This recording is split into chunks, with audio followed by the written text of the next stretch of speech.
Laura Dale, Richard Barish, and Peggy Norton. And again, if I call your name, if you'll make your way down to the front here, I'm ready to speak.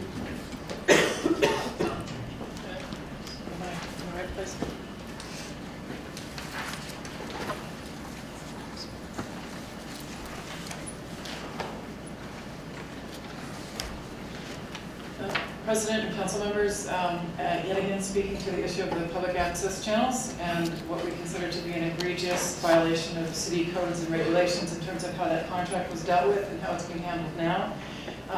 This is a document I found recently. It has to do with the Gov channel, which is your channel basically, and it shows that the board of directors was supposed to be a bunch of non-elected persons.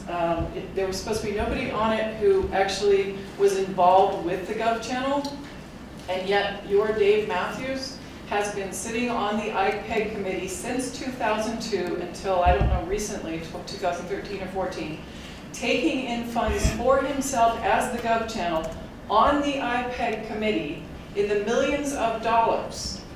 This is an ordinance from back in 1994. Maybe you changed that ordinance, maybe you amended it or whatever. But meanwhile, a confusing amount of public funds keep disappearing in very egregious ways. So I have a question. Can we just disband the IPEG committee? It consists of full-time city employees, which violates the city code. Some of them have been on there 12 to 15 years, which is way past the term for any kind of committee. There's been closed meetings. Public has been actually kicked out. Rager was kicked out at one point, which is a violation of the Open Meetings Act. They're allocating millions of dollars when this is purely administrative. If you cannot disband it, I would like to ask that we start holding open meetings, that they post their schedules and minutes so the public can sit in on it, and that they do no allocations of funds until the Cable Franchise Board is reestablished. And I'd like to ask Isaac, what happened about the letter that you had sent, requested to the mayor in terms of finding out when the cable board can be, the members can be established? Has there been any response? Your time's up, so not a question and answer time, but thank you for coming down. So Richard Barish and Peggy Norton, 10 minutes. Thank you, President, members and councilors. I want to make some comments on Lasky matters. You won't be surprised to hear.